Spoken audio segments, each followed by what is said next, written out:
So we look at what we call blood groups, and we start by looking at this scenario. So during a school blood donation drive, two students participate. One student is Sam and reports that his blood group is O. And then Lila is also another student who reports that her blood group is actually A. So we need to explain why Sam's blood actually did not agglutinate when it is mixed with either antigen A or antigen B serum. Okay, so why is it that Sam's blood does not agglutinate? But what is agglutination? And then also, when we talk about anti-B or anti-A serum, what do we actually mean? Okay, and then the next question is identify all blood groups from which Lila can safely receive. So this is about blood transfusion. When someone can receive blood from another person, that is blood transfusion. So blood transfusion follows the criteria. So which criteria is that?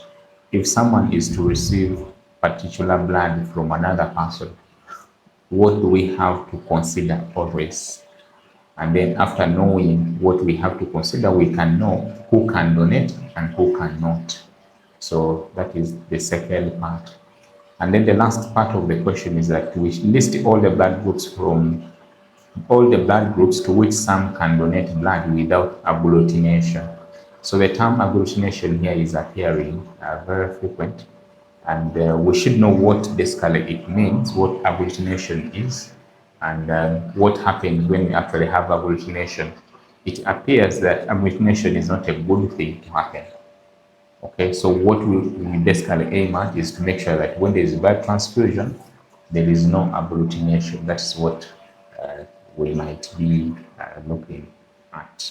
That is what it should be, that there should be no agglutination.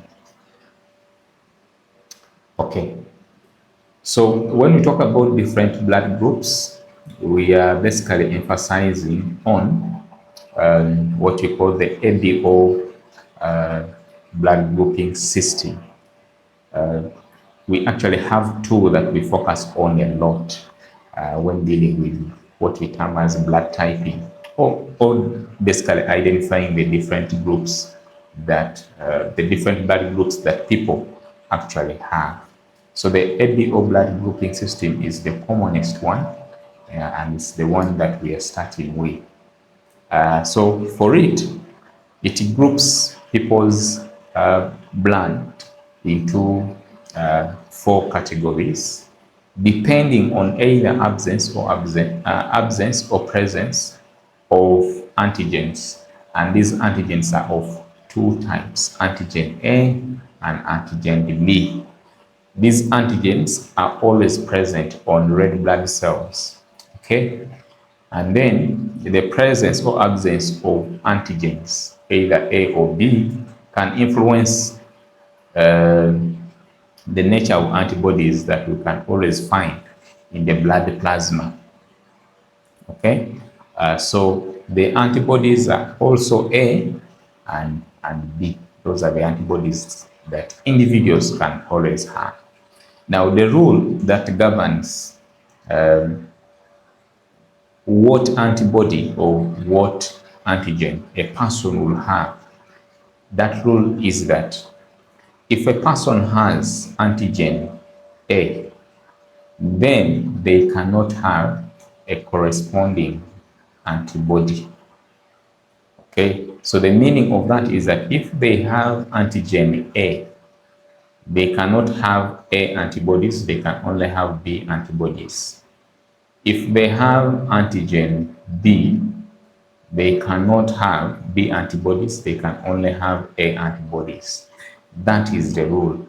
So that we are explaining here, that an individual cannot have both an antigen and an antibody of the corresponding, they cannot have an antigen and the corresponding antibody. in their system. It's not possible. If it happens, then there is going to be a problem, and that problem is what we call agglutination. So that agglutination is basically when the red blood cells stick together, they clamp. When they clamp together, that means that they can't move freely, and that causes a lot of problems, and actually death happens. And this is as a result of what we term as either transfusion reaction, or we can basically say it is a hemolysis. Breakdown of the red blood cells will actually happen. Okay, so these happen because of incompatibility. That is, the blood is not compatible. Okay, that if you mix blood that is not compatible, you're going to have agglutination, and that is a problem. Okay, so let us look at these two terms, antigens and the antigens and the antibodies. What do they actually mean, and what do they do in the body? The antibodies are proteins that are formed in response to the antigens.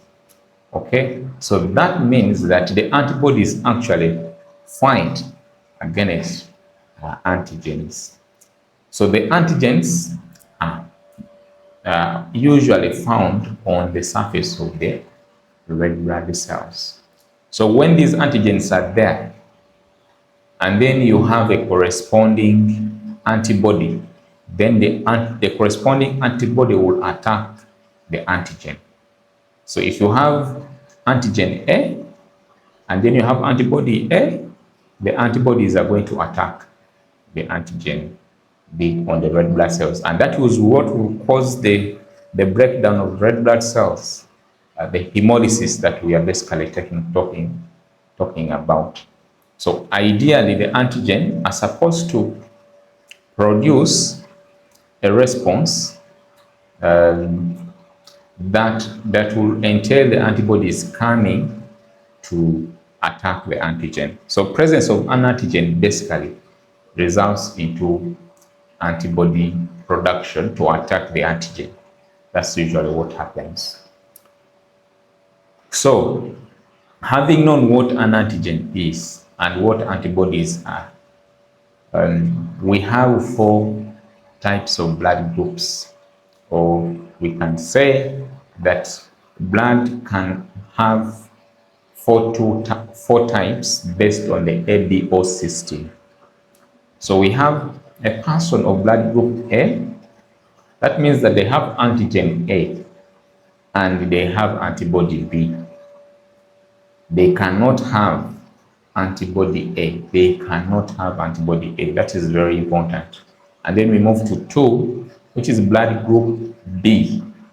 So the person of blood group B will have antigen B and antibody A. They cannot have antibody B. They cannot. If the person has blood group AB, it means that they have antigen AB.